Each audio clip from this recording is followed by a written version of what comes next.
ఇప్పుడు చూడండి ఎలా ఉడుకుతుంది. ఎక్కువ ఉడికినా బాగోదండి, ఖరాబ్ అయిపోతుంది ఈ ముక్కలు.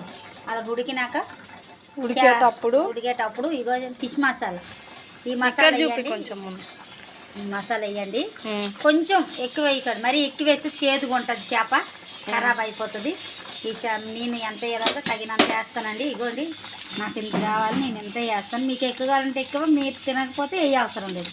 ఆ పచ్చిముద్ద వేసుకున్నాం కదా, అదే సరిపోద్ది. తినాలంటే వేసుకోవాలండి. మేము తింటాం కాబట్టి ఇదిగో ఇంత వేసానండి. చాలకపోతే మళ్ళీ వేసుకుంటాం.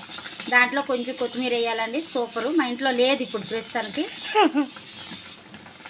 తేలేదు, రాత్రి మార్కెట్కి వెళ్ళి. ఇవ్వండి ఇక ఇలా కలపాలండి, ఒక్క దగ్గరే ఉండిపోద్ది. కాకపోతే ఇలా కలుపుతో చూడండి కలర్ ఎంత బాగా వస్తుంది. చేప మసాలా చూడండి, చేప ఇదిగోండి ఖరాబ్ అవ్వలేదు అస్సలు. ముక్కకు ముక్క అలాగే ఉంది, అలా ఉండాలి ముక్క. కాకపోతే ఖరాబ్ అయిపోద్దండి, బాగోదు తిన్నప్పుడు, ముళ్ళు అయిపోద్ది మొత్తం. ముళ్ళు చేప అయితే పర్వాలేదు, ముక్క చేప అయితే ముక్క ఉండదు, ఖరాబ్ అయిపోద్ది. బాగుందండి.